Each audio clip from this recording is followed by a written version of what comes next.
आपको आज की इस क्लास में खैर मकदम करता हूँ। चूंकि आप सभी लोगों को पता होगा, हम BANC 131 को पढ़ रहे हैं, जो कि हमारा अंडरस्टैंडिंग एंथ्रोपोलॉजी, जो कि हमारा ब्लॉक फर्स्ट है, उसके बारे में हम बातचीत कर रहे हैं। पिछले क्लास के बारे में थोड़ा सा मैं बात करने की कोशिश करूंगा। हमने थोड़ी बहुत बात की थी डेफिनेशन की कि एंथ्रोपोलॉजी होता क्या है, उसके स्कोप की, हमने एंथ्रोपोलॉजी कहां कहां पे इस्तेमाल कर सकते हैं और उसकी सिग्निफिकेंस के बारे में हमने बात की थी। और आज हम यूनिट सेकंड, जो कि उसके ब्रांच ऑफ एंथ्रोपोलॉजी के बारे में बात करते हैं। तो हमने बेसिकली एंथ्रोपोलॉजी को एक ऐसे सब्जेक्ट के तौर पे जानने की कोशिश की जहां पे हम इंसानों को और डिटेल के साथ पढ़ने की कोशिश करते हैं। हमने देखा कि हम इंसान को उसके पूर्वजों के हिसाब से देखने की कोशिश करते हैं, हम इंसान को उसके एक फिजिकल बीइंग के हिसाब से पढ़ने की कोशिश करते हैं। हमने देखा हम इंसान को उसके बोलने की तरीके से पढ़ने की कोशिश करते हैं। हमने देखा कि हम एक इंसान के अतीत को पढ़ने की भी कोशिश करते हैं। तो इस हिसाब से हमने एंथ्रोपोलॉजी को 4 मेजर ब्रांचेस में पढ़ने की कोशिश की, जिसमें हमने फिजिकल एंथ्रोपोलॉजी या बायोलॉजिकल एंथ्रोपोलॉजी के नाम से पहला डोमेन रखा, दूसरा सोशल एंथ्रोपोलॉजी या कल्चरल एंथ्रोपोलॉजी के नाम से दूसरा डोमेन रखा, और तीसरा आर्कियोलॉजिकल एंथ्रोपोलॉजी या प्रीहिस्टोरिक एंथ्रोपोलॉजी के नाम से भी रखते हैं, जहां पे हम इंसान के अतीत के बारे में पढ़ने की कोशिश करते हैं। और चौथा, जिसको हम लिंग्विस्टिक एंथ्रोपोलॉजी के नाम से जानते हैं, वहां पे हम इंसानों के कम्युनिकेशन के बारे में बात करते हैं, बोल चाल के बारे में बात करते हैं, ये इंसान कैसे बात करते हैं, वो सब चीजें, या इंसान कैसे लिखते हैं, लैंग्वेज के बारे में बात करते हैं, कम्युनिकेशन के बारे में बात करते हैं। ये सारी चीजें हमने पिछले क्लास में पढ़ने की कोशिश की। आज हम उन्हीं सब्जेक्ट्स को, उन्हीं डोमेन्स को और डिटेल के साथ पढ़ने की कोशिश करेंगे, और अगर समय ने साथ दिया तो हम इस सब्जेक्ट को बाकी सब्जेक्ट्स के साथ हम कैसे मैच कर सकते हैं, कैसे हम एक कंपैरेटिव स्टडी क्रिएट कर सकते हैं, कैसे हम इसको और बाकी सब्जेक्ट्स के साथ अटैचमेंट देखने की कोशिश कर सकते हैं कि ये सोशियोलॉजी के साथ कैसे अटैच्ड है, ये हिस्ट्री के साथ कैसे अटैच्ड है, ये जोलॉजी के साथ कैसे अटैच्ड है, केमिस्ट्री के साथ कैसे अटैच्ड है, जो भी बाकी सब्जेक्ट्स हमारे अराउंड में है वो सब पढ़ने की कोशिश करेंगे। तो सबसे पहले आज का जो हमारा डोमेन है वो है फिजिकल या बायोलॉजिकल एंथ्रोपोलॉजी, जो कि मैंने पहले भी आप लोगों को समझाने की कोशिश की थी कि ये जो इंसान है, हमारे मन में ये एक सवाल उठा कि यार हमें ये बता दीजिए कि इंसान वेरिएशंस क्यों दिखा रहा है। ये इंसान, अगर आप अफ्रीका में जाएंगे तो वहां पे अलग किस्म के लोग क्यों दिखते हैं, अगर आप चाइना में जाओगे तो अलग किस्म के लोग क्यों दिखते हैं। हाँ, हम सभी लोग होमो सेपियंस सेपियंस है, लेकिन उसके बावजूद भी हमें कुछ वेरिएशंस देखने को मिलती हैं, वो फिजियोलॉजिकल डिफरेंसेस देखने को मिलते हैं, वो चेंजेस देखने को मिलती हैं। वो सब चीजें, वो सब चेंजेस हमने इस बायोलॉजिकल एंथ्रोपोलॉजी में पढ़ने की कोशिश करेंगे। तो सबसे पहले हम इस सब्जेक्ट, इस एंथ्रोपोलॉजी या इस बायोलॉजिकल एंथ्रोपोलॉजी के बारे में, या जिसको हम जिस्मानी या हयाती या क्या कहते हैं, एक फिजिकल एंथ्रोपोलॉजी या बायोलॉजिकल एंथ्रोपोलॉजी के नाम से भी जानते हैं, ये जो बशरियात का एक ऐसा नमूना है जो इस इंसान के दौरे हकीकत के बारे में बात करता है। इसकी तारीख के बारे में जब हम बात करें, ये फिजिकल एंथ्रोपोलॉजी वजूद में कैसे आया, अगर हम इन एंथ्रोपोलॉजी के नाम से जाने, एंथ्रोपोलॉजी और फिजिकल एंथ्रोपोलॉजी का बहुत बड़ा योगदान है, आपस में ये बहुत ज्यादा कनेक्टेड है, एक दूसरे से वाबस्तगी रखते हैं। कैसे? जैसे अगर हम देखेंगे कि एंथ्रोपोलॉजी का वजूद ही इस हिसाब से हुआ कि यार हम एक दूसरे से डिफरेंट क्यों हैं, हमारा एक किस्म का कल्चर क्यों है, दूसरे लोगों का दूसरे किस्म का कल्चर क्यों है, या हमारे पास एक किस्म की फिजिकल अपीयरेंस क्यों है, दूसरे लोगों के पास क्यों दूसरे किस्म की फिजिकल अपीयरेंस है। तो ये चीज को समझने के लिए एक ऐसा डोमेन उठा, एक ऐसा सब्जेक्ट उठा जिसको एंथ्रोपोलॉजी के नाम से जाना गया। लेकिन साथ में ही जब हम इस फिजिकल एंथ्रोपोलॉजी की हकीकत को जानने की कोशिश करें, उसके उस अतीत के बारे में जानने की कोशिश करें, वहां पे अगर आप बात करोगे, अगर हम इसको और पीछे लेके जाएं, अगर हम चौथी सदी में या पांचवी सदी के बारे में बात करें तो हमारे पास था हिपोक्रेट्स। हिपोक्रेट्स ने बात की थी उन दिनों में कि यार ये इंसान, या सॉरी, हिपोक्रेट्स से भी पहले हमारे पास हेरोडोटस था जो कि 484 से लेके 425 बीसी के अराउंड में था। उन दिनों भी उसने ये बोला था कि इजिप्शियन के जो लोग हैं और जो पर्शियन के जो लोग हैं, इन दोनों के स्कल्स के बारे में उसने बात की थी उन दिनों में। जब हम बात करते हैं चौथी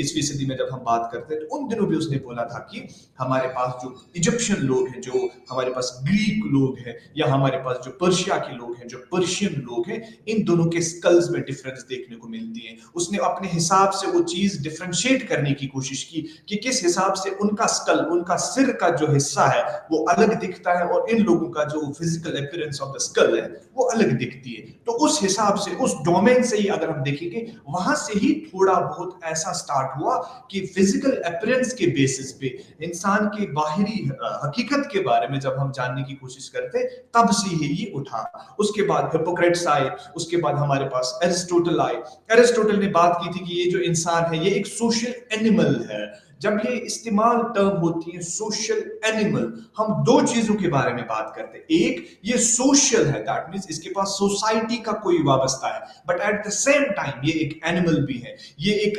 प्राइमेट्स के साथ वाबस्तगी रखता है, ये एक जानवरों के साथ। हम जानवरों को इसलिए इस्तेमाल करते हैं, हम जानवर टर्म, एनिमल टर्म इस्तेमाल करते हैं। ये भी, हम भी तो एनिमल्स में आते हैं, हम भी एनिमल किंगडम में ही आते हैं, लेकिन हमारे पास सोसाइटी है, हमारे पास कल्चर है, और ये दोनों चीजें जब आपस में मिलती हैं तब इस इंसान का एहसास पैदा होता है, तब इस इंसानियत का एहसास पैदा होता है। तब जाके हम बाकी जो हमारे प्राइमेट्स हैं, बाकी जो हमारे पास चिंपैंजीज हैं, ओरेंगटन्स हैं, बाकी जो या गोरिल्लाज हैं, उनसे हम अलग थलग निकलते हैं। अगर हम ऑस्टियोलॉजी के हिसाब से देखें, अगर हम जेनेटिक मेकअप से देखें, तो ऑलमोस्ट 95 से 97% हमारी ऑस्टियोलॉजी उनके साथ मिलती है। हमारे जो बोन्स का स्ट्रक्चर है वो उनसे के साथ मिलता है। हमारे जो जेनेटिक मेकअप है वो 98.3% हमारे चिंपैंजी से के साथ मिलते हैं। तो इससे वाबस्ता ये पता चलता है, इससे ये हमें एक ऐसी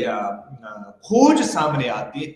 जहां पे हम समझाने की कोशिश करते हैं कि यार ये जो इंसान है, जब इस इंसान को हम एनिमल से बाहर निकाल के इसके साथ में कल्चर और इसके साथ में सोसाइटी और इसके साथ में बोलने की वो क्षमता ऐड करें, तब जाके ये एक ऐसा एनिमल बनता है जो बाकी एनिमल्स से ज्यादा बढ़कर बन जाता है, जिसको हम अशरफुल मखलूकात के नाम से भी जानते हैं। तो ये अशरफुल मखलूकात क्यों अशरफुल मखलूकात हैं? बिकॉज इसके पास वो चीजें एडिशन में दी गई है, जैसे इसके पास बोलने का तरीका है, हम ऐसे स्पीच कर सकते हैं, मेरे आइडियाज आप तक पहुंच रहे हैं, या हमारे आइडियाज एक दूसरे तक पहुंच रहे हैं। ये सारी चीजें हम एक दूसरे से दूसरे तक किस हिसाब से पहुंचा रहे हैं? जब मेरे पास कम्युनिकेशन स्किल्स है, जब मेरे पास बोलने का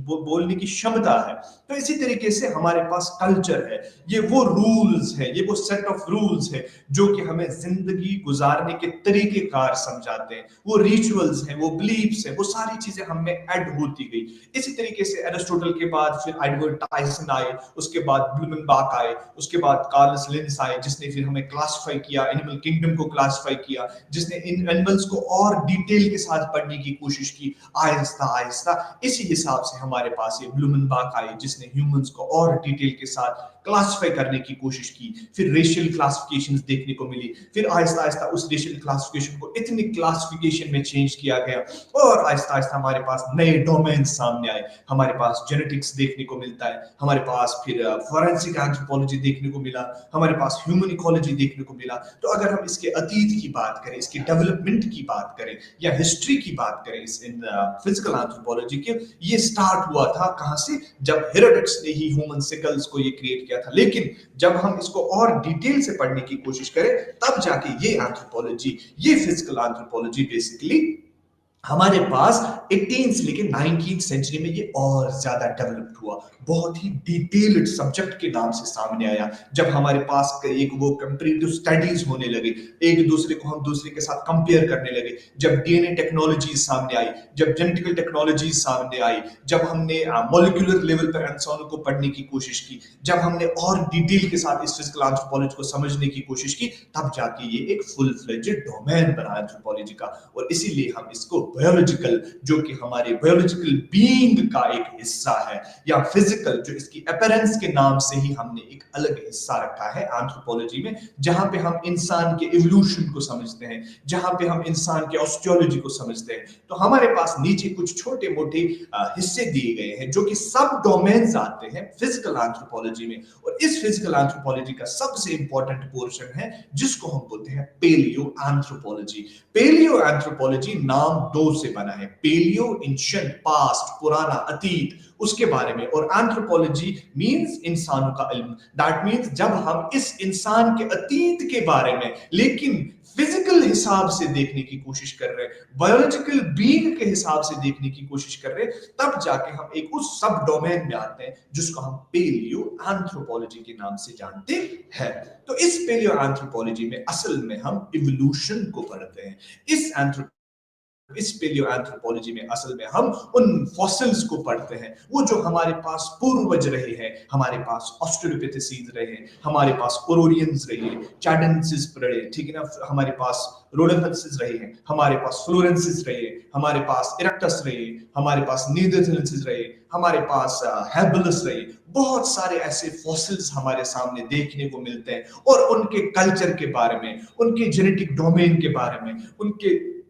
फिजिकल अपीयरेंस के बारे में जब हम पढ़ते हैं तो हम उसको पेलियो एंथ्रोपोलॉजी के नाम से जानते हैं। और इसी चीज से हमें उस सवाल का जवाब उठता है जो कि वहां पे सवाल उठा था, जो हमने कल बात की थी कि इंसान आया कहां से, ये इंसान वजूद में कैसे आया, उस चीज को जवाब देते हुए हमारे पास पेलियो एंथ्रोपोलॉजी का एक बहुत बड़ा योगदान है, जहां पे हम समझने की कोशिश कर रहे हैं कि हमारे जो पूर्वज रहे हैं वो किस तरीके से अपनी जिंदगी गुजार रहे थे, वो जो पूर्वज हमारे हैं वो किस हिसाब से अपने बिहेवियर को दर्शा रहे थे, वो खाते पीते क्या थे, वो अपने मकान कैसे बनाते थे, वो अपनी जो प्रजाति है वो कैसे आगे चला रहे थे, या वो अपने आप को किस हिसाब से अडैप्ट कर रहे थे, अपने हिसाब से अपने आप को किस हिसाब से उन क्लाइमेटिक कंडीशंस में वो अपियर हो रहे थे, वो सारी चीजें हम पेलियो एंथ्रोपोलॉजी में पढ़ते हैं। और इसी पेलियो एंथ्रोपोलॉजी को हम और डिटेल के साथ जब हम इसी डोमेन को इवोल्यूशन में अलग एक हिस्से में, जो कि हमारा दूसरा है BANC 132, उसमें हम और डिटेल के साथ विद इवोल्यूशन, वो जो सारे इवोल्यूशन की प्रक्रिया है, वो जो सारी एक जो तहकीक हमारे पास हुई है, उस चीज को हम पढ़ने की कोशिश करेंगे। दूसरा आता है हमारा पेलियो प्राइमेटोलॉजी। पेलियो फिर से अतीत, पुराना, जदीद, ठीक है ना, पुराना, सॉरी पूर्वज हमारे, और प्राइमेटोलॉजी, यहां पे हम प्राइमेट्स के बारे में बात कर रहे हैं। ये वो साइंस है जो प्राइमेट्स के बारे में बात कर रहा है। जैसे फॉर एग्जांपल हम बात कर रहे थे उन सब, जैसे पेलियोपिथिक्स, प्रोपेलियोपिथिक्स, ये ऐसे कुछ फॉसिल्स हैं जो कि प्राइमेट्स तो थे लेकिन उनका बहुत बड़ा योगदान है हमारी इवोल्यूशन में। जैसे हमारे पास मंकीज है, हमारे पास ओल्ड वर्ल्ड मंकीज है, न्यू वर्ल्ड मंकीज है, हमारे पास चिंपैंजीज है, हमारे पास ओरोरियंस है, हमारे पास चार्डेंसिस है, या हमारे पास जो गोरिल्लास हैं, जो आजकल के प्राइमेट्स देखने को मिलते हैं, या श्रूज है, ट्री श्रूज है वगैरह, या हमारे पास लिमूस है, लॉरसाइट्स है, ये बहुत सारे ऐसे प्राइमेट्स हैं जो कि आजकल देखने को मिलते हैं। लेकिन हमारे पूर्वज प्राइमेट्स भी कुछ ऐसे थे जिनका डायरेक्ट कनेक्शन है हमारे इवोल्यूशन में। जैसे फॉर एग्जांपल हम प्रोपेलियोपिथिक्स की बात करते हैं, इजिप्टोपिथिक्स की बात करें, इजिप्टोपिथिक्स की बात करते हैं, ये जो हमारे पूर्वज थे, ये जो प्रोकॉन्सल्स थे, फॉर एग्जांपल प्रोकॉन्सल्स थे, ये जो हमारे पुराने प्राइमेट्स थे, इनका क्या योगदान था हमारे इस प्रक्रिया में, इस इवोल्यूशनरी हिस्ट्री में, उनको हम जब पढ़ते हैं या एक कंपैरेटिव स्टडी कर रहे हैं, वो जो पुराने प्राइमेट्स थे, आजकल के प्राइमेट्स का इनका क्या योगदान है, वो जो पुराने प्राइमेट्स थे, आजकल के इंसानों के साथ इनका कितना कोई योगदान है, कितना कम्युनिकेशन है, कितना कनेक्शन है, वो सारी चीजें हम क्या करते हैं, वो हम पढ़ते हैं हमारे इस पेलियो प्राइमेटोलॉजी में। उसके बाद आता है हमारा तीसरा, जिसको हम बोलते हैं ऑस्टियोलॉजी। ऑस्टियोलॉजी एक अलग सेपरेट ब्रांच है, एक अलग थलग सब्जेक्ट है जो कि मेडिकल साइंसेज में भी पढ़ा जाता है, जहां पे हम बोन्स को पढ़ते हैं, हमारे हड्डियों को पढ़ते हैं। हमने बस इतना समझना है कि 206 बोन्स इंसान में होते हैं, लेकिन जब इसको हम और डिटेल में पढ़ते हैं कि कौन सी बोन से हम इंसान को पहचान सकते हैं, कौन सी बोन में क्या डिफरेंसेस हुई है। अगर फॉर एग्जांपल हम कंपैरेटिव स्टडी में होमो इरेक्टस को देखें तो उसका जो स्टेचर था वो खड़ा था, बिकॉज उसका जो बैकबोन था वो किस तरीके से बैंड हुआ था, क्या एस शेप्ड बनी थी, किस हिसाब से वो सामने था, वो हम ऑस्टियोलॉजी में पढ़ते हैं। हाँ, इसका बहुत बड़ा बड़ा योगदान इसमें भी है, जब हमारे पास कोई भी फॉसिल का कोई भी हिस्सा सामने आता है। देखो ऐसा तो कभी नहीं होता है कि पूरा का पूरा फॉसिल ही हमारे पास हो, पूरे इंसान की हड्डियां ही सामने पास हो। हाँ, ऐसे जो जदीद के किस्म के जो फॉसिल्स हैं वो तो देखने को मिलते हैं, जो लेटेस्ट में खत्म हो चुके हैं। लेकिन जो जब हम मिलियंस की बात करते हैं, जब हम मिलियन ईयर्स की बात करते हैं, तो उस टाइम वो पूरा फॉसिल नहीं रह पाता है। उस टाइम कभी कभार आप देखोगे एक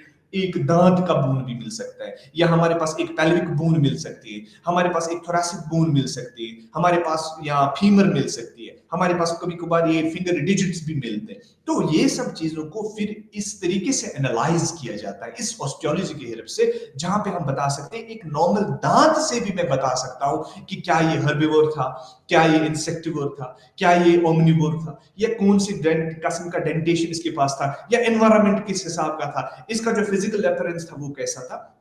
ये सारी चीजें हम बता सकते थे बहुत ही डिटेल के साथ। उसके बाद आता है हमारा ह्यूमन जेनेटिक्स। ह्यूमन जेनेटिक्स, जैसे कि मैंने कल भी बोला था थोड़ा सा, ह्यूमन जेनेटिक्स एक अलग से भी एक डोमेन है। ये एक जेनेटिक्स अलग एक सब्जेक्ट है, जहां पे हम जीन्स को पढ़ने की कोशिश करते हैं, जहां पे हम क्या कहते हैं, हम डीएनए को पढ़ने की कोशिश करते हैं, जहां पे हम और डिटेल के साथ डीएनए एनालिसिस कर सकते हैं। वो तो नॉर्मल जेनेटिक्स हुआ। लेकिन जब यही जेनेटिक्स हम इंसानों के बारे में बात करते हैं, जब यही जेनेटिक्स में हम इंसानों के डीएनए के बारे में बात करते हैं, जब इसी जेनेटिक्स में हम इंसानों की जीन्स के बारे में बात करते हैं, इनहेरिटेंस के बारे में बात कर रहे हैं, यार वो अपने पापा जैसा दिख रहा है, वो अपनी मम्मा जैसा दिख रहा है, क्यों, क्या वजह है कि वो पापा जैसा दिख रहा है, क्या वजह है कि उसके कुछ कैरेक्टर्स उसके मम्मा के साथ मिल रहे हैं। ये सारी चीजें बेसिकली हमारी हेरिडिटी के अंडर आती है। किस हिसाब से वो genetic makeup from our parents to the next generation shift होता है, किस हिसाब से वो कैरेक्टर्स आगे आगे चलते जा रहे हैं, या किस हिसाब से अगर पूर्वज में कभी कभार कोई बीमारी देखने को मिलती है, उसमें वो प्रॉब्लम थी, उसमें वो डिजीज थी, अब जाके अचानक से उसमें देखने को मिलता है। ये कहां था आज तक, ये वाली जो बीमारी थी ये कहां छुपी हुई थी, किस हिसाब से ये जीन्स डोमिनेंट रहते हैं, किस हिसाब से ये जीन्स रिसेसिव रहते हैं, किस हिसाब से कैरेक्टर्स एक जनरेशन से होकर दूसरी जनरेशन से होकर तीसरी जनरेशन तक शिफ्ट होते हैं। ये सारी चीजें हम ह्यूमन जेनेटिक्स में पढ़ते हैं। और जब हम ह्यूमन जेनेटिक्स की बात करते हैं, जहां पे हम मेंडेलियन जेनेटिक्स की बात करते हैं, जहां पे हम क्रोमोसोमल एब्रेशंस की बात करते हैं, जहां पे हम डीएनए एनालिसिस की बात करते हैं, ये सारी चीजें हम मोस्ट ऑफ द टाइम्स एक ही इंसान के बारे में बात करते हैं। अगर मैं हूं तो मेरे बारे में बात हो रही है कि इसका हेरिडिटी कैसे आगे जाएगा, इसका जीन जेनेटिक मेकअप कैसा है, जेनेटिक मेकअप कैसा है, इसका जो डीएनए है वो कैसा है, इसके क्रोमोसोम्स कैसे हैं, कौन से क्रोमोसोम्स ज्यादा है, या कौन से क्रोमोसोम्स में कभी ना कभी कुछ ऐसा हो सकता है। सो इसी तरीके से एक और आता है जिसको हम बोलते हैं पॉपुलेशन जेनेटिक्स। पॉपुलेशन जेनेटिक्स का बेसिकली योगदान होता है जब हम ओवरऑल पॉपुलेशन की बात करें। जैसे मैं बात करता हूं, हम रहते हैं कश्मीर में, तो कश्मीर में अगर हम देखें तो यहाँ पे बहुत ही कम ब्लू कलर्ड आईज देखने को मिलती है, जहां पे जो आंखों का कलर होता है वो ब्लू कलर का होता है। अगर इसी हिसाब से मैं एग्जांपल दे रहा हूं, हम जाएंगे फॉर एग्जांपल गल्फ कंट्रीज में, या हम जाएंगे फॉर एग्जांपल यूरोपियन कंट्रीज में, तो वहां पे आप देखोगे वहां पे जो आंखों का कलर है वो मोस्ट ऑफ द टाइम्स आप देखोगे वहां पे ज्यादा देखने को मिलता है। तो अगर हम इसी चीज को और डिटेल के साथ पढ़ने की कोशिश करें तो इस पॉपुलेशन में कौन सा जीन ज्यादा देखने को मिलता है, कौन से जीन के जो ट्रेड्स है वो ज्यादा देखने को मिलते हैं, कौन से एलील्स ज्यादा है। जैसे मैंने बात की थी कि हमारे पास जो बाल यहाँ पे होते हैं वो काले कलर के ज्यादा होते हैं। जब आप यूरोपियन कंट्रीज में जाओगे, जब आप ऑस्ट्रेलिया जाओगे, यूएस जाओगे, या उन एरियाज में जाओगे, वहां पे आप देखोगे कि उनके बालों का कलर येलो कलर का या रेडिश कलर का होता है, बिकॉज उनके वो जो जीन्स है वो ज्यादा मेकअप में वहां पे अवेलेबल है। उन एलील्स में उनका जो फ्लो है, उस जेनेटिक मेकअप का जेनेटिक पूल जो वहां पे देखने को मिलता है, वहां पे वो सारी चीजें बहुत ही ज्यादा है। ठीक है, वो सब चीजें हमें इंफॉर्मेशन देती है। उसके बाद आता है हमारे पास मॉलिक्यूलर एंथ्रोपोलॉजी, और ये मॉलिक्यूलर एंथ्रोपोलॉजी हमें दर्शाने की कोशिश करता है कि किस हिसाब से हमारे पास जो डीएनए होता है, जो डीएनए के जो मॉलिक्यूल्स होते हैं, हम न्यूक्लियोसाइड्स की बात करते हैं, हम न्यूक्लियोटाइड्स की बात करते हैं, हम क्रिक एंड वाटसन की बात करते हैं, ये जो डीएनए का मॉलिक्यूल है उससे हम कैसी चीजें को पढ़ सकते हैं, हमको कैसे हम वो जीन्स को कैसे डिटेल के साथ पढ़ने की कोशिश करते हैं। मॉलिक्यूलर लेवल पे जब हम डीएनए को पढ़ने की कोशिश करते हैं, या इंसानों को मॉलिक्यूलर लेवल पे एटम लेवल तक पे जानने की कोशिश कर रहे हैं, उसको हम मॉलिक्यूलर एंथ्रोपोलॉजी के नाम से जानते हैं। उसके बाद आता है हमारा एक जिसको हम बोलते हैं ह्यूमन वेरिएशन।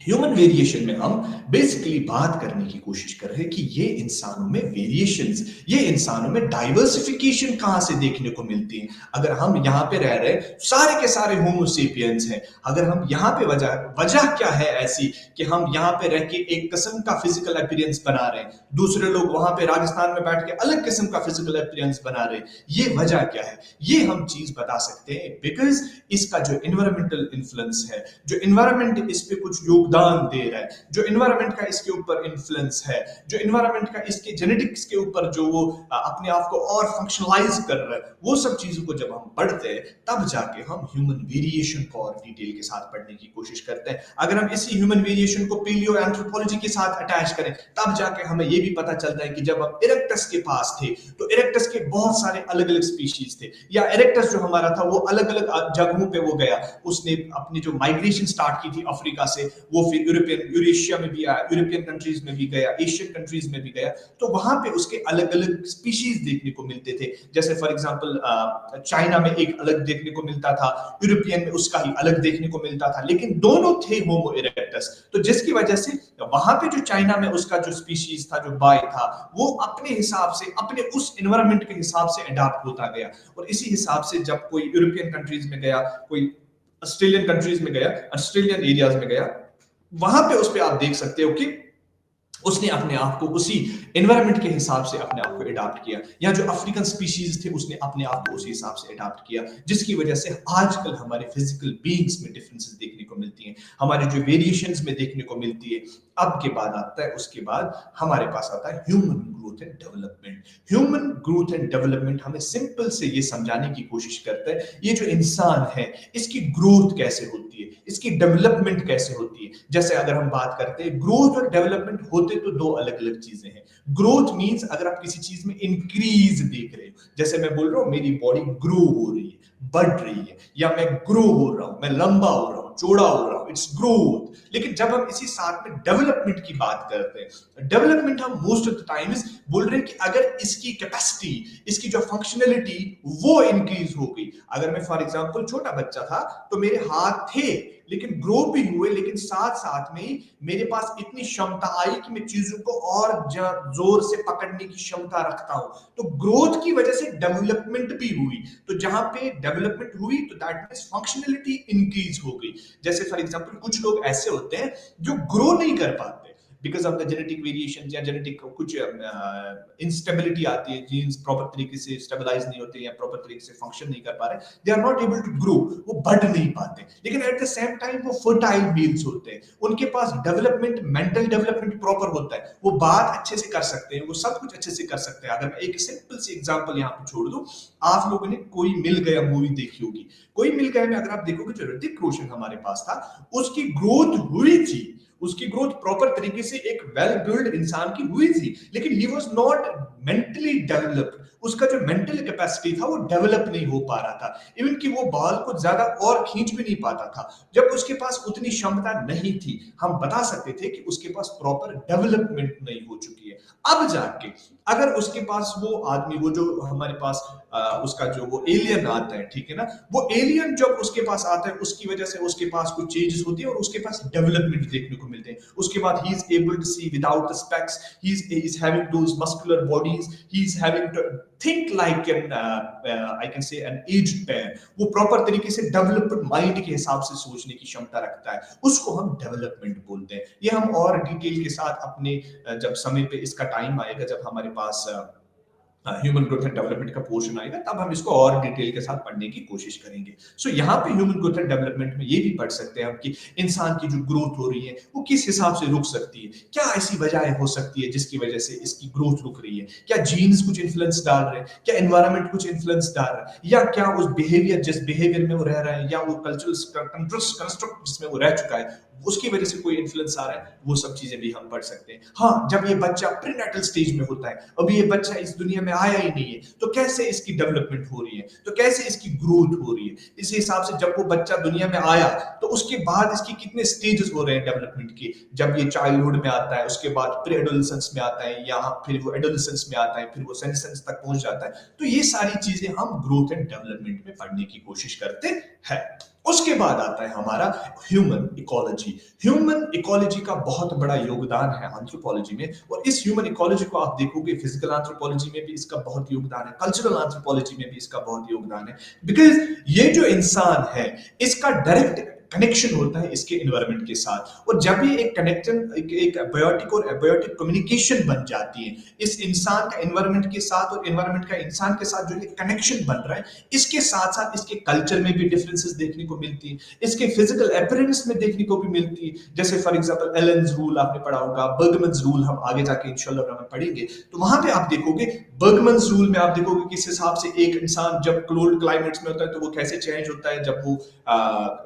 हॉट क्लाइमेट्स में चला जाता है तो वहां पे क्या होता है। इसी तरीके से एलेन्स रूल में किस हिसाब से बॉडी शेप चेंज होती है, एपेंडिक्स कैसे चेंज होती है, ये सारी चीजें हम देखते हैं कि एनवायरनमेंट का एक बहुत बड़ा योगदान रहता है जब भी हम इंसान के फिजिकल अपीयरेंस की बात करते हैं, या कभी कभार मैंने कल समझाया था आपको नेचर नेचर डिबेट के नाम से जो मैंने टर्म इस्तेमाल की थी, वहां पे हमने देखा था कि जो कल्चर इंसान का है इसमें भी एनवायरनमेंट का बहुत बड़ा योगदान है। अगर हम बात करें ट्राइबल्स की, tribals are directly connected towards the environmental conditions, उनका उसी हिसाब से लाइवलीहुड पैटर्न भी होगा, या तो वो एग्रीगेरियन काइंड ऑफ लाइवलीहुड्स होंगे, या तो वो फॉरेस्ट बेस्ड होगा, या तो वो जूम कल्टीवेशन काइंड ऑफ होगा। तो बहुत सारी चीजें ऐसी है कि जो एनवायरनमेंट हमारे कल्चर पे योगदान दे रहा है वो साथ साथ में हमारे फिजिकल अपीयरेंस में भी उसका बहुत बड़ा योगदान है, और ये सारी चीजें हम ह्यूमन इकोलॉजी में पढ़ते हैं। उसके बाद जो कि लेटेस्ट मैंने बोला था हमारे पास आया है फॉरेंसिक एंथ्रोपोलॉजी, और फॉरेंसिक एंथ्रोपोलॉजी में ये एक ऐसा लेटेस्ट ब्रांच है जहां पे हम डीएनए को और डिटेल के साथ, या डीएनए फिंगरप्रिंटिंग करते हैं, या डीएनए एनालिसिस करते हैं, या वीएनटीआरस को पढ़ने की कोशिश कर रहे हैं, या म्यूटेशंस को पढ़ने की बात करते हैं, पॉइंट म्यूटेशंस की बात करने को इस्तेमाल करते हैं। ये सारी चीजें हम फॉरेंसिक लैब्स में, फॉरेंसिक साइंस बेसिकली एक ऐसा सब्जेक्ट है जहां पे हम डिटेल से ये सब चीजों को देख सकते हैं, और ये फॉरेंसिक एंथ्रोपोलॉजी फिजिकल एंथ्रोपोलॉजी का एक ब्रांच बना जहां पे हम यही इल्म, एक अप्लाइड फाउंडेशन है एंथ्रोपोलॉजी की या फिजिकल एंथ्रोपोलॉजी की, जहां पे हम इंसानों की जो इल्म हमने ऑलरेडी सीखा है कि हमारे एक इंसान के पास उसका जैसे उसके हाथों के फिंगरप्रिंट्स अलग अलग होते हैं, हर एक इंसान के हाथों के फिंगरप्रिंट्स अलग अलग होते हैं, इसी हिसाब से एक इंसान के पास उसका जो डीएनए मेकअप है, उसके पास जो जेनेटिक मेकअप है वो भी डिफरेंट होता है। तो इसी हिसाब से जब हमारे पास ये ऑलरेडी इंफॉर्मेशन पहुंच चुकी है, ये नॉलेज पहुंच चुकी है कि किस हिसाब से कहां पे हम पढ़ सकते हैं और इसको हम अप्लाई कर रहे हैं, अगर हमारे पास कोई क्राइम हुआ है कहीं पे, किसी का एक छोटा सा भी चीज है जहां से हम डीएनए निकाल सकते हैं, तो हम ये पता लगा सकते हैं कि ये किसके साथ रिलेट करता है। या कभी कभार बच्चों के मामले में आप देखोगे पेरेंटल टेंशन हो जाती है, पेरेंटल केयर के मामले में कोई बोल रहा है ये मेरा बेटा है, कोई बोल रहा है नहीं ये मेरा बेटा है, तो जिसकी वजह से ये इश्यूज क्रिएट होते रहते हैं, वहां पे फॉरेंसिक एंथ्रोपोलॉजी का बहुत बड़ा योगदान है, बिकॉज हम डीएनए एनालिसिस के डीएनए फिंगरप्रिंटिंग से हम ये पता लगा सकते हैं कि ये बच्चा किसके साथ ज्यादा मैच होता है। उसके बाद आता है एक और जिसको हम बोलते हैं एंथ्रोपोमेट्री, जो कि यहाँ पे नहीं लिखी है, लेकिन ये भी एक सबसे बड़ा डोमेन है फिजिकल और बायोलॉजिकल एंथ्रोपोलॉजी का। एंथ्रोपोमेट्री, एंथ्रो बेसिकली मींस इंसान और मेट्री मींस मेजरमेंट। जब हम इंसानों को मेजर करते हैं और उस हिसाब से उस बुनियाद पे फिर हम चीजों को बनाने की कोशिश करते हैं। अगर मैं इस चेयर पे बैठा हूं, इस सोफा पे बैठा हूं, तो यहाँ पे हमारे पास ये इंफॉर्मेशन कहां से आई कि यार ये चेयर ज्यादा कंफर्टेबल है इस इंसान के लिए। अगर मैं इस सिस्टम पे देख रहा हूं, इस कंप्यूटर पे देख रहा हूं, तो ये कैसी चीज जैसे हो सकती है कि इसका हाथ कहां तक पहुंच सकता है, इसका माउस कैसे ये चला सकता है, इस एर्गोनॉमिक डिजाइनिंग को, इस सारी चीजों में हमारे पास एंथ्रोपोमेट्री का बहुत बड़ा योगदान है, जहां पे इंसान की मेजरमेंट्स लेके फिर हम अप्लाई करते हैं वो नॉलेज हमारे और डिजाइनिंग के मामले में हमारे पास स्किन एंथ्रोपोमेट्री आती है। तो बहुत सारे अलग अलग डोमेन्स वो हम इंशाल्लाह रहमान आगे जाके फिजिकल एंथ्रोपोलॉजी में पढ़ने की कोशिश करेंगे। उसके बाद आता है डेमोग्राफी। डेमोग्राफी में हम इंसानों की पॉपुलेशंस के बारे में पढ़ते हैं, या इंसानों के इस व्यवहार के बारे में पढ़ते हैं, जो कि अलग अलग डेमोग्राफिक कंडीशंस में वो रहते हैं, या डेमोग्राफिक प्रोफाइल जब हम क्रिएट करते हैं, जहां पे हम इंसानों को और डिटेल के साथ पढ़ने की कोशिश करते हैं। अब पहुंचते हैं हम आगे जाके हमारे दूसरे, जिसको हम बोलते हैं सोशियो कल्चरल एंथ्रोपोलॉजी, जो कि हमारा दूसरा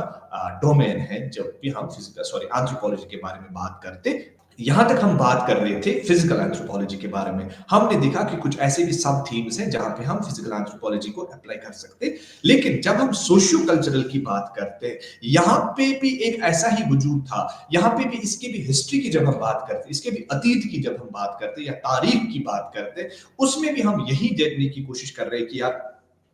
क्या वजह ऐसी है कि इंसानों के कल्चर के बारे में बात हो रही है? यहाँ पे असल में वो चीज़ हमें याद रखनी है, we are talking about the society. हम सोसाइटी, समाजी इक्तिदाम के बारे में बात करते हैं, हम कल्चर के बारे में बात कर रहे हैं, हम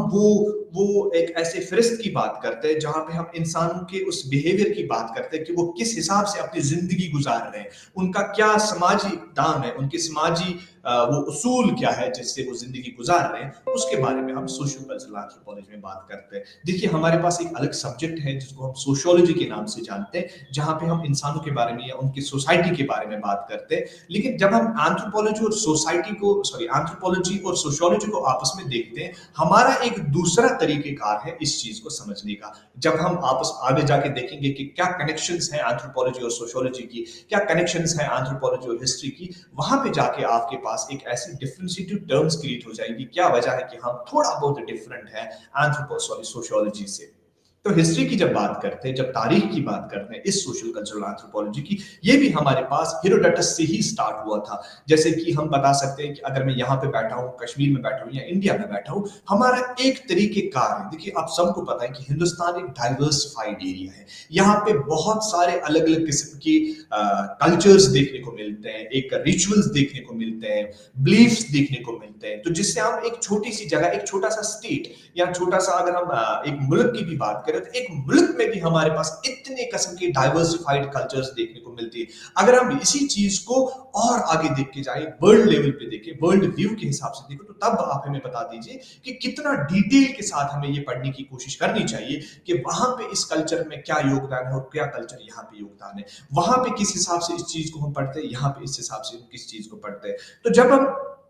एक क्या कहते हैं अतीत की बात करें इस सोशियो कल्चरल एंथ्रोपोलॉजी की, इसका भी सवाल यही था, इसका भी वजूद यही था कि हमें बता दीजिए कि यहाँ पे इंसान इस हिसाब से अपने ड्रेसिंग पैटर्न कर रहा है, इस हिसाब से वो खाना पीना खा रहा है, इस हिसाब से वो अपनी जिंदगी गुजार रहा है, लेकिन दूसरी जगह पे उसका कल्चर डिफरेंट है, उसकी जगह पे उसकी सोसाइटी डिफरेंट है। एक चीज इंपॉर्टेंट यहाँ पे मैं बताना चाहूंगा, उसके बाद हम आगे जाएंगे। कल्चर और सोसाइटी दोनों ऐसी चीजें हैं जो आपस में अलग अलग तो है, लेकिन आपस में इस हिसाब से जुड़ी हुई है कि अगर हम कल्चर को निकाल के बस सोसाइटी को रखें तो सोसाइटी काम में नहीं आएगी। इसी हिसाब से अगर हम सोसाइटी रखें लेकिन कल्चर को ना रखें तो ये काम करने वाली चीज नहीं है। तो हमेशा याद रखिए कि जब भी हम सोशियो कल्चरल इस्तेमाल कर रहे हैं, ये सोसाइटी और कल्चर आपस में इस तरीके से वाबस्तगी रखते हैं। जैसे कि मैं फॉर एग्जांपल बता रहा हूँ, there is a group of people, एक झुंड है लोगों का, एक ग्रुप है लोगों का जो कि एक जगह पे रह चुके हैं, लेकिन उनके पास कल्चर नहीं है। तो ऐसा बिल्कुल भी नहीं हो सकता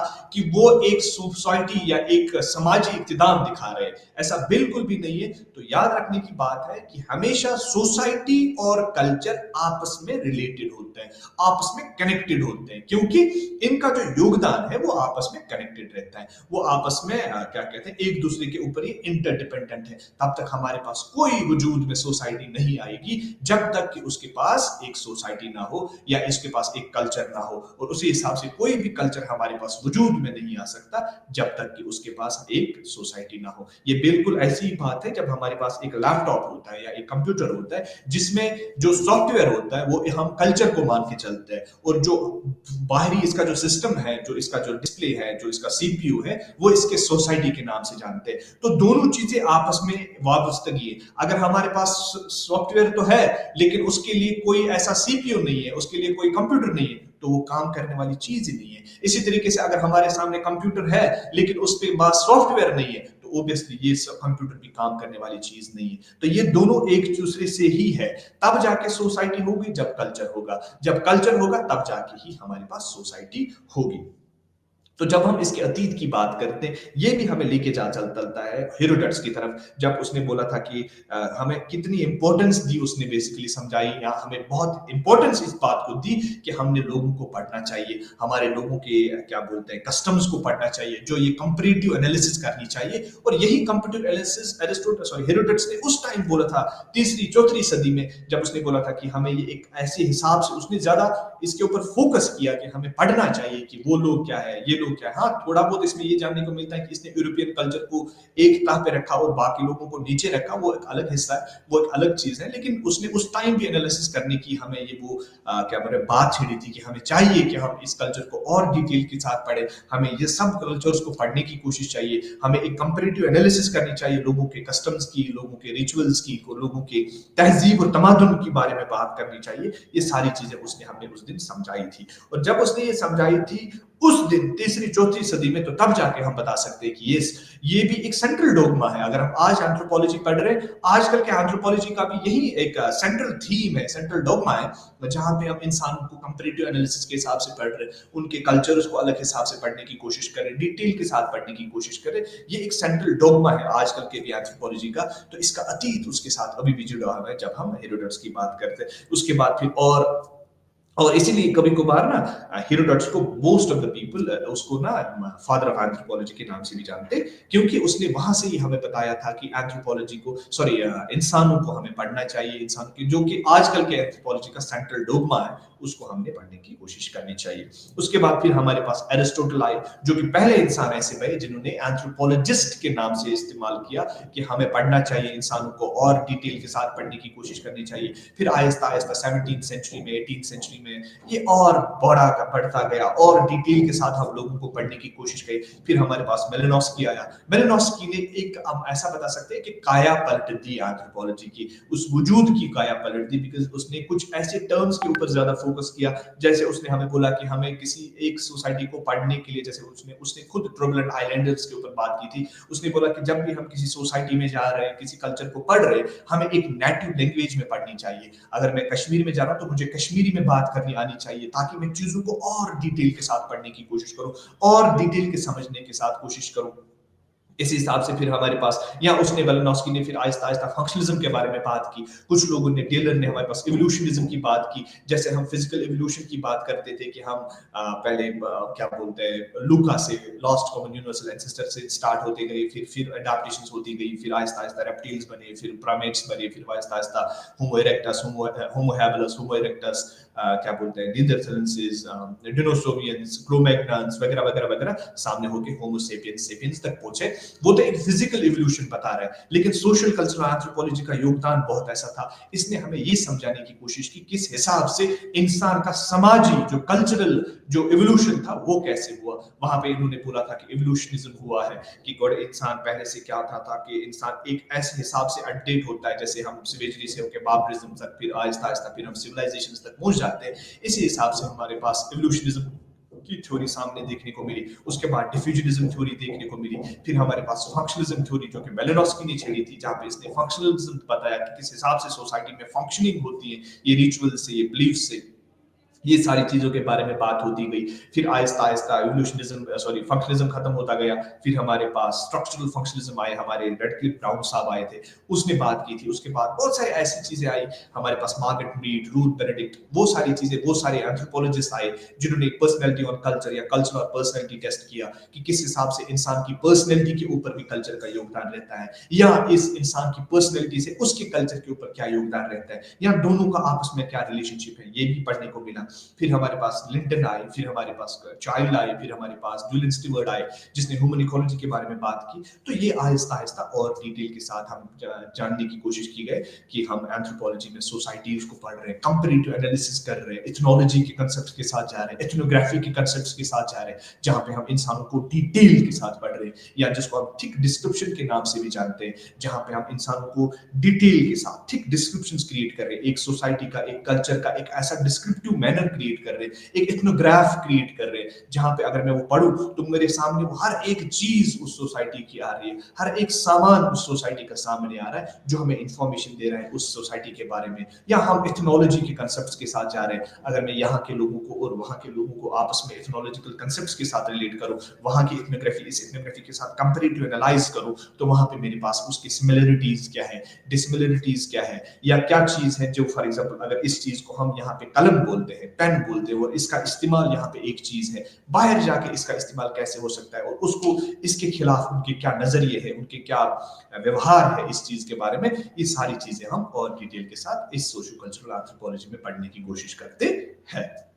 फिर इसके कुछ करंट फील्ड्स आते हैं जो कि आजकल हम इसको पढ़ते हैं, जैसे जेंडर के बारे में हम बात करते हैं। जेंडर एक ऐसा कंसेप्ट है, एक ऐसा सोशियोलॉजिकल टर्म है जहाँ पे हम इंसानों को और डिटेल के साथ पढ़ने की कोशिश कर रहे हैं। जैसे जेंडर स्टडीज हमारे पास एक अलग से बन रहा है, सेक्सुअलिटी के बारे में हम बात कर रहे हैं, हम लोगों के व्यवहार के बारे में बात करने की कोशिश कर रहे हैं, हम ट्रांसजेंडर्स को पढ़ने की कोशिश कर रहे हैं, आजकल ह्यूमन राइट्स के बारे में बात कर रहे हैं, फेमिनिज्म के बारे में बात कर रहे हैं, और बहुत ही डिटेल के सेल्फ हेल्प ग्रुप्स के बारे में बात कर रहे हैं, वुमेन स्टडीज के बारे में बात कर रहे हैं, या हम क्या बोल रहे हैं, सोसाइटीज के बारे में बात कर रहे हैं, कस्टम्स के बारे में बात कर रहे हैं, रिचुअल्स के बारे में बात कर रहे हैं, बिलीव्स के बारे में बात कर रहे हैं। ये सारी चीजें हम यहाँ पे पढ़ रहे हैं। और साथ साथ में आजकल कॉर्पोरेट सेक्टर्स के बारे में भी हम पढ़ रहे हैं, क्या बिहेवियर है उनका, बिजनेस एंथ्रोपोलॉजी के नाम से भी हम जानते हैं, या हम मार्केट एंथ्रोपोलॉजी के नाम से भी पढ़ते हैं, हेल्थ सेक्टर्स में पढ़ रहे हैं, एथनोग्राफी ऑफ मेडिकल वार्ड भी कर रहे हैं, हम लोगों के बिहेवियर्स को पढ़ रहे हैं, क्या नैरेटिव्स हैं उन लोगों के, क्या वजूहात है, वो किस हिसाब से नजर गुजर रहे, किसका क्या नजरिया है किसी पर्टिकुलर चीज के बारे में, क्या कंसेप्ट है उसके, इस कंसेप्ट के बारे में,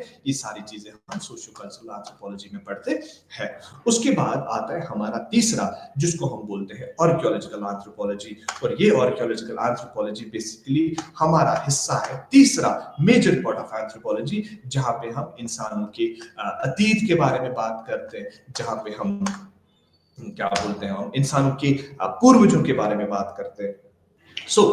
अगर हम इसके हिस्ट्री की बारे में बात करें, आर्कियोलॉजिकल हिस्ट्री की बात करें तो इसका और फिजिकल एंथ्रोपोलॉजी का योगदान बहुत ज्यादा है, आपस में ये बहुत सारा कनेक्टेड है। जैसे फॉर एग्जांपल हमारे पास कोई ऐसी फॉसिल बून सामने आई, उसके बारे में जब हम पढ़ते हैं तो एक तो वो आर्कियोलॉजिकल एंथ्रोपोलॉजी में भी आता है, और साथ साथ में वो फिजिकल एंथ्रोपोलॉजी में हमें और इंफॉर्मेशन दे रहे हैं हमारी इवोल्यूशनरी हिस्ट्री में।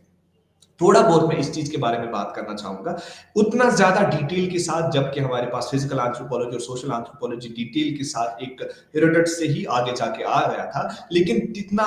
उतना हमारे पास क्या बोल रहे हैं कि आर्कियोलॉजिकल एंथ्रोपोलॉजी उतना डिटेल के साथ नहीं पढ़ा जा रहा था। लेकिन 16, 17, 18, 19 सेंचुरी में अगर आप देखोगे, हमारे पास जब ऐसी चीजें देखने को मिली, हमारे पास कुछ आर्टिफैक्ट सामने आए, हमारे पास कुछ ऐसी चीजें देखने को मिली, जैसे हमारे पास कुछ बून्स देखने को मिली, हमारे पास कुछ आर्टिफैक्ट्स देखने को मिली, जैसे फॉर एग्जांपल हरप्पन सिविलाइजेशन देखने को मिली, हमारे पास मेसोपोटामियन सिविलाइजेशन देखने को मिली, तो आहिस्ता आहिस्ता इन्होंने क्या किया, इन्होंने अपने आप को एक ऐसे डोमेन में क्रिएट किया। और चूंकि आर्कियोलॉजी एक अलग डोमेन है, एक अलग सब्जेक्ट है, जहां पे हम और डिटेल के साथ लोगों के बून्स को, या जो आर्टिफैक्ट्स है, या जो फॉसिल्स है, उनको पढ़ते हैं। लेकिन जब हम आर्कियोलॉजिकल एंथ्रोपोलॉजी की बात करते हैं, वहां पे हम ओनली एंड ओनली ह्यूमंस के साथ कंसिडर्ड है, हम इंसानों के बारे में ही बस बात करते हैं। जैसे फॉर एग्जांपल अगर हमारे पास डायनासोर सामने है, टीरेक्स सामने है, तो वो बोन्स का हम अगर देखेंगे ना, वो आर्कियोलॉजिकल डोमेन में आता है, वहां पे हम ओवरऑल आर्कियोलॉजी की बात करते हैं। लेकिन जब हम आर्कियोलॉजिकल एंथ्रोपोलॉजी की बात करते हैं, यहाँ पे बस इंसानों के वाबस्तगी के साथ बात हो रही है कि इंसानों के साथ हम कैसे कनेक्ट हो पा रहे हैं, इंसानों के साथ उस पूर्वज जो हमारे थे उनका क्या कल्चर था, उनके क्या आर्टिफैक्ट्स थे, वो कैसे अपनी जिंदगी गुजार रहे थे, या वो कैसे अपनी लाइफ गुजार रहे थे। ये सारी चीजें हम आर्कियोलॉजिकल एंथ्रोपोलॉजी में आते हैं। जब हम नॉर्मल आर्कियोलॉजी की बात करते हैं तो वहां पे हमारे पास आर्कियोबॉटनी भी आता है, आर्कियोजोलॉजी भी आता है, हमारे पास पेड़ पौधे, फ्लोरा एंड फोना जो पास्ट में देखने को मिला था, उसके बारे में बात होती है। लेकिन यहाँ पे हम ओनली एंड ओनली ह्यूमंस के साथ कंसिडर्ड है, ओनली एंड ओनली ह्यूमंस के साथ वाबस्ता है, जहां पे हम इंसानों के क्या बोलते हैं, आसारी कदीमा के बारे में बात करते हैं। वो जो पुरानी चीजें हैं, यहाँ पे देखो ऊपर लिखा भी है आसारी कदीमिया बशरियात, ये वो चीज है जो आसारी कदीमिया और बशरियात को आपस में जोड़ रहा है। ये हमें एंथ्रोपोलॉजी और आर्कियोलॉजी को आपस में जोड़ रहा है, उसको हम आर्कियोलॉजिकल एंथ्रोपोलॉजी के नाम से जानते हैं। और ये आर्कियोलॉजिकल एंथ्रोपोलॉजी कभी कभार प्रीहिस्टोरिक एंथ्रोपोलॉजी के नाम से भी जानते हैं, जो कि हमारे पास हिस्ट्री के 3 हिस्से होते हैं। मैं ये पहले थोड़ा बहुत आप लोगों को कंफर्म करना चाहूं, हिस्ट्री के 3 हिस्से होते हैं, एक जिसको हम हिस्ट्री बोलते हैं, दूसरा जिसको हम प्रोटो हिस्ट्री बोलते हैं, और तीसरा जिसको हम प्री हिस्ट्री के नाम से जानते हैं। हिस्ट्री जो कि नॉर्मल लिखी हुई है, हमारे पास एंशिएंट हिस्ट्री है, मिडिवल हिस्ट्री है, या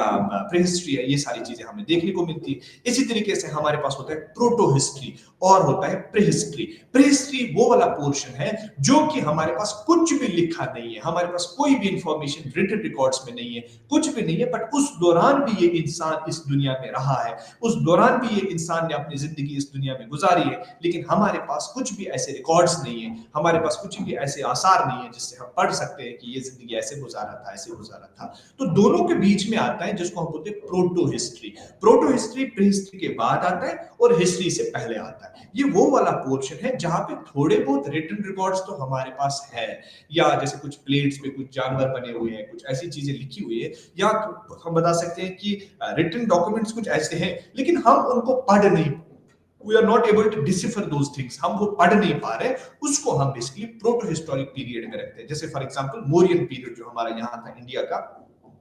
और वो जो 3500 बीसी से लेके 300 बीसी तक अगर आप देखोगे, तो ये वहां तक हमारे पास प्री हिस्टोरिक या सॉरी प्रोटो हिस्टोरिक मोमेंट आ जाता है, जहां पे हमारे पास रिटन रिकॉर्ड्स तो है, लेकिन we are not able to understand them, we are not able to decipher them at all. तो उसको हम प्रोटो हिस्टोरिक के नाम से जानते हैं। अब रही बात प्री हिस्ट्री की, और प्री हिस्ट्री में इंसान ने बहुत समय गुजारा है, बहुत अपनी लाइफ के हिस्से गुजारे हैं। जैसे हम for example millions of years are basically of the prehistoric times, जहां पे हम क्या कहते हैं ऑस्ट्रेलोपिथेसीज से लेके होमो इरेक्टस, होमो हैबिलस, नीदरथैलेंसिस, क्रो-मैग्नान्स वगैरह, वो सारी चीजें हम अगर आप देखोगे, वो सारी चीजें अगर जैसे हमारे पास इस प्रीहिस्ट्री को फिर हमने कल्चर्स के हिसाब से बांट लिया, इसको और डिटेल के साथ हमने बांट लिया। हमारे पास पेलियोलिथिक, मीजोलिथिक, नियोलिथिक, ठीक है ना, ये वो सारी चीजें हैं जहां पे हम लिथ का नाम लेते हैं। लिथ मींस स्टोन, तो कभी कभार इसको हम स्टोन एज के नाम से भी जानते हैं। और जब मोस्ट ऑफ द जो ये आर्कियोलॉजिकल एंथ्रोपोलॉजी है, ये इसी प्रीहिस्टोरी के अराउंड में घूम रही है,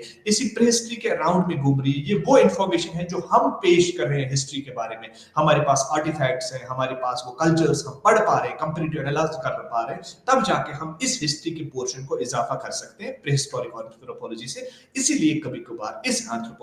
या आर्कियोलॉजिकल एंथ्रोपोलॉजी को वी कॉल देम एज, और प्रीहिस्टोरिक एंथ्रोपोलॉजी भी हम इसको कभी कभार कहते हैं।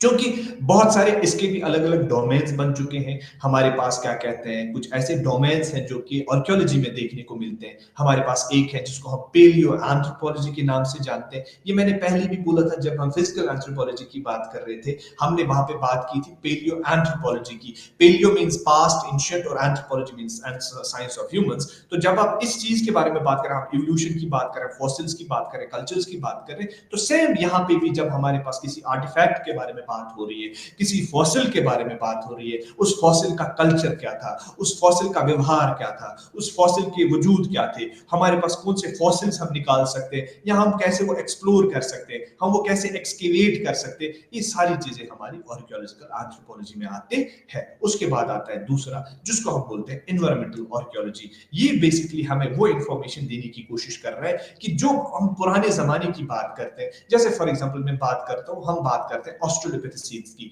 ऑस्ट्रेलोपिथेसीन्स के समय पे कैसा एनवायरनमेंट था, वो अपने उस एनवायरनमेंट में कैसे अडॉप्ट होता था, वो अपने लाइवलीहुड्स कैसे गुजारता था, क्या वो अपने मकान बनाता था, क्या वो अपने खाने पीने का इंतजाम कैसे करता था, क्या कैसे क्लाइमेट्स थे। जैसे फॉर एग्जांपल हम नीदरलैंड्स की बात करते हैं, नीदरलैंड्स को हमने देखा कि वो आइस एजेस में यहाँ पे अवेलेबल था। तो ये आइस एजेस कैसे हो पाई, आइस एजेस कितने समय तक रही, कौन कौन सी आइस एजेस थी, जैसे गुल्स, मिंडल, रिस, बुरुम, ये 4 आइस एजेस हैं, वो कैसे गुजरी, कौन से समय पे कौन सा फॉसिल यहाँ पे अवेलेबल था। ये सारी चीजें हम एनवायरमेंटल आर्कियोलॉजी में पढ़ते हैं। उसके बाद आता है हमारा एथनो आर्कियोलॉजी। एथनो, ये टर्म एथनोग्राफी से निकला है, तो एथनो मींस कल्चर के बारे में बात हो रही है और आर्कियोलॉजी के बारे में बात हो रही है। असल में एथनो आर्कियोलॉजी एक ऐसा कंसेप्ट है जहां पे हम आजकल के कुछ कल्चर्स को पढ़ के कंपेयर करते हैं या कंपैरेटिव एनालाइज करते हैं हमारे पूर्वजों के साथ। जैसे फॉर एग्जांपल अगर मैं आजकल के बकरवाल्स के ऊपर काम कर रहा हूं कि ये बकरवाल्स का पहले मैं एक एथनोग्राफ क्रिएट करूंगा, उनके कल्चर को पढ़ने की कोशिश करूंगा, उनकी सोसाइटी को पढ़ने की कोशिश करूंगा,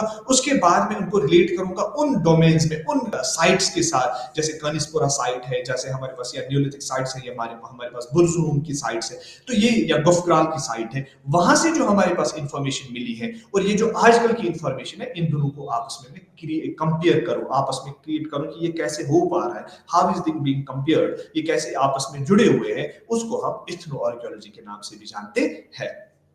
हमारे पास फिर आता है न्यू आर्कियोलॉजी। न्यू आर्कियोलॉजी या जिसको हम प्रोस्क्यूरल आर्कियोलॉजी के नाम से भी जानते हैं, यहाँ पे हम बेसिकली बात करने की कोशिश करते हैं कि वो जो उस टाइम समय था, वो जो उस टाइम हमारे जो उस टाइम जो लोग थे, वो कैसे आर्टिफैक्ट्स क्रिएट कर पा रहे थे, वो कैसे अपने इस एनवायरनमेंट में अपने आप को गुजार पा रहे थे, वो कैसे अपने आप को तैयार कर पा रहे थे, ये सब चीजें कौन सी चीजों को इस्तेमाल कर रहे थे, कैसा समा था, वो कैसा बिहेवियर था, कैसा एनवायरनमेंट था, कैसी चीजें थी। जैसे फॉर एग्जांपल मैंने आजकल मुझे ये आर्टिफैक्ट कैसे बना पा रहा था, मैं ये सीखता हूँ कि वो प्रिकर्शन टेक्निक इस्तेमाल करता था, वो ब्लॉक ऑन ब्लॉक टेक्निक इस्तेमाल करता था। ये ऐसे कंसेप्ट्स क्रिएट करते हैं न्यू आर्कियोलॉजी कि ये हम पढ़ने की कोशिश कर रहे हैं। एक तो बस हम नॉर्मल से आर्टिफैक्ट्स निकाल रहे हैं, नहीं, इसको हम और आगे लेके जा रहे हैं। वहां पे हम पढ़ने की कोशिश कर रहे हैं, जहां पे हम पढ़ने की कोशिश कर रहे हैं कि और डिटेल के साथ हम पढ़ें कि किस हिसाब से वो ये आर्टिफैक्ट्स क्रिएट कर रहे थे, या वो फॉसिलाइज्ड कैसे हुए, वो फॉसिल कैसे हुए, आइस एज में वो कैसे जिंदगी गुजार रहे थे। ये सारी चीजें हम न्यू आर्कियोलॉजी में पढ़ते। उसके बाद आता है सेटलमेंट आर्कियोलॉजी,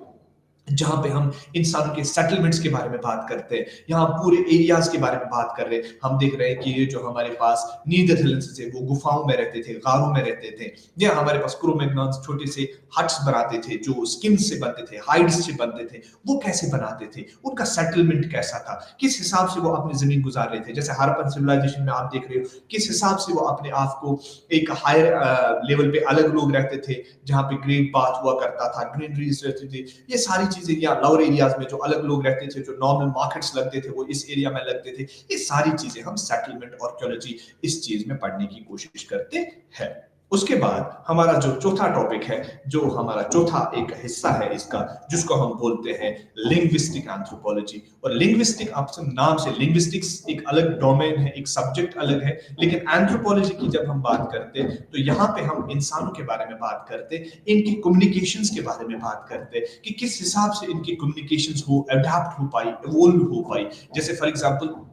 हम बात कर रहे हैं नेंडरथल्स की। आजकल हमारे पास ये इंफॉर्मेशन है कि नेंडरथल्स बात तो नहीं कर पा रहे थे, बट वो कभी कभार चिल्लाने की क्षमता रखते थे, जैसे हो ए ऐसे। तो वो गूर से बात करते थे, हूर से बात करते थे, उसको यहाँ जाओ या यहाँ आओ, ये सब चीजें इस्तेमाल करते थे। बट वो टर्म्स इस्तेमाल तो नहीं कर पाते थे, वो ये नहीं बता पाते थे, इस्तेमाल लफ्ज नहीं कर पाते थे, सेंटेंसेस नहीं बना पा रहे थे। बट वो इस्तेमाल, उनके पास क्षमता ऐसी थी कि वो ओ हे से कुछ बिहेवियर कम्युनिकेट कर रहे थे, कुछ आइडियाज कम्युनिकेट करने की कोशिश कर रहे थे। तो ये सारी चीजें हम असल में क्या बोलते हैं, लिंग्विस्टिक एंथ्रोपोलॉजी में पढ़ते हैं। जैसे फॉर एग्जांपल कुछ ऐसी चीजें अभी आप लोगों ने बात की, ममीज, जो आप लोगों ने नाम सुनी, या जब आप इजिप्शियन, जब आप पिरामिड्स की बात करते हो, तो वहां पे हमारे पास ममीज निकलती है जो कि प्रिजर्व्ड फॉर्म्स में होते हैं हमारे पास। तो उनके ऊपर कुछ कुछ चीजें बनी होती है, जैसे फॉर एग्जांपल एक मछली बनी होगी, वहां पे एक कौवा बना होगा, वहां पे कुछ लिखा होगा। तो वो सारी चीजें ये लिंग्विस्टिक एंथ्रोपोलॉजिस्ट बेसिकली जो होते हैं, वो इसको और डिटेल के साथ पढ़ने की कोशिश करते हैं, या वो जो उस दिन उस टाइम वो टर्म्स इस्तेमाल करते थे, लफ्ज इस्तेमाल करते थे, उस वो समझने की कोशिश करते थे। और हमारे पास ये लैंग्वेज का बहुत बड़ा योगदान है, बिकॉज इंसान और लैंग्वेज आपस में बहुत ही जुड़े हुए हैं। अगर इंसान के पास लैंग्वेज ना होती तो मुझे नहीं लग रहा था हम इतने अडॉप्टेड होते, इतने मॉडर्न होते, क्योंकि इस लैंग्वेज की वजह से ही, चाहे हम वो जबानी लिख रहे हैं या जबानी बोल रहे हैं, इस चीज से हमारे पास इतना इंफॉर्मेशन क्रिएट हो रहा है कि हम इंफॉर्मेशन को एक आदमी से दूसरे, मतलब या एक बंदे से दूसरे बंदे तक, एक नफर से दूसरे नफर तक हम पहुंचा सकते हैं। ठीक है ना? तो ये चीज समझने के लिए हमारे पास लैंग्वेज का होना बहुत बड़ा इंपॉर्टेंट रोल रखता है। तो इसीलिए इस चीज को समझने के लिए हमारे पास लिंग्विस्टिक एंथ्रोपोलॉजिस्ट होते हैं, या किस हिसाब से इस जबान का जो एडेप्टेशन हुई है, किस हिसाब से पहले पहले ये अपने गारों में कुछ शक्लें बनाता था, और फिर उसके हिसाब से एक स्ट्रेटजीज क्रिएट किए जाते थे कि हम ऐसे मारेंगे, फिर यहाँ से आएंगे, फिर ऐसे आएंगे। वो शक्ल बना के वो चीजें बनाते थे। लेकिन वही जब आज हम बात करेंगे तो हम चीजों को और प्रायोरिटाइज करके और क्लैरिफाई करके बता सकते हैं कि अगर हमें ये काम करना है तो मैं पहले से आपके साथ डिफरेंशिएट के साथ बात कर सकता हूं। जैसे आप दुनिया के हर कोने में बैठे हैं और मैं यहां से आपकी चीजों को सिंप्लीफाई पढ़ाने की कोशिश कर रहा हूं, तो ये हमें लैंग्वेज का एक बहुत बड़ा योगदान है। और जब इसी लैंग्वेज को हम इंसान के दायरे में पढ़े, इंसानों के दायरे में पढ़े, तब जाके हम लिंग्विस्टिक एंथ्रोपोलॉजी में पहुंचते हैं। तो यहां तक हम बात कर रहे थे हमारे डिफरेंट जो डोमेन्स थे, जहां पे हमने इंसानों के फिजिकल अपीयरेंस के बारे में बात की, जहाँ पे हमने इंसानों के बायोलॉजी की बात की, हमने इंसानों के उस फिजिकल अपीयरेंस की बात की, वो हमने एक डोमेन रखा। दूसरा डोमेन जहाँ पे हमने इंसानों के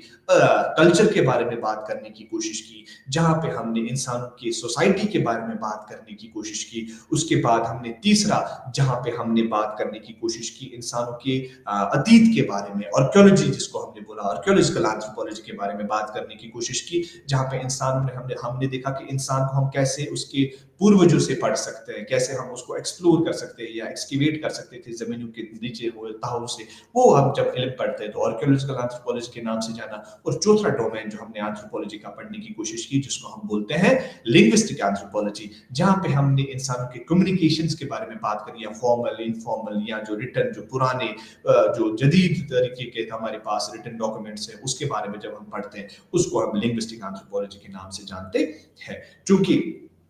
अब जाके हमारे जो आने वाले क्लासेस है, वहां पे हम रिलेशनशिप पढ़ेंगे कि इस बशरियात का, इस एंथ्रोपोलॉजी का बाकी जो फील्ड्स हमारे पास है, बाकी जो हमारे पास फील्ड्स हैं, जैसे हमारे पास क्या बोल रहे हैं, हमारे पास सोशियोलॉजी है, हमारे पास बायोलॉजिकल एंथ्रोपोलॉजी है, इनका क्या योगदान है इस, जैसे यहाँ पे हमारे पास हम पढ़ने की कोशिश करेंगे। ये तो हम अगले अगले वाले आने वाले क्लास में डिटेल के साथ पढ़ेंगे, लेकिन थोड़ा बहुत जब मैं बताता हूँ कि फिजिकल एंथ्रोपोलॉजी का क्या वाबस्ता है बाकी डिसिप्लिन्स के साथ। जैसे हम बात करेंगे हेल्थ के साथ, हेल्थ साइंसेस के साथ इस फिजिकल एंथ्रोपोलॉजी का क्या योगदान है। हम बात करेंगे जेनेटिक्स के साथ इस फिजिकल एंथ्रोपोलॉजी का क्या योगदान है। हम बात करेंगे ह्यूमन इवोल्यूशन के साथ फिजिकल एंथ्रोपोलॉजी का क्या योगदान है। क्योंकि ये सारी डोमेन्स अलग अलग सब्जेक्ट्स के नाम से पढ़े जाते हैं, तो वहां पे हम इसको और डिटेल के साथ बात करने की कोशिश करेंगे। हम जेनेटिक्स को और डिटेल के साथ पढ़ने की कोशिश करेंगे। हम कोशिश करेंगे कि किस हिसाब से हम इस बायोलॉजिकल एंथ्रोपोलॉजी को बाकी जो बायोलॉजिकल साइंसेस हैं उनके साथ बात करने की कोशिश करेंगे, इनके साथ छेड़ने की बात करने की कोशिश करेंगे।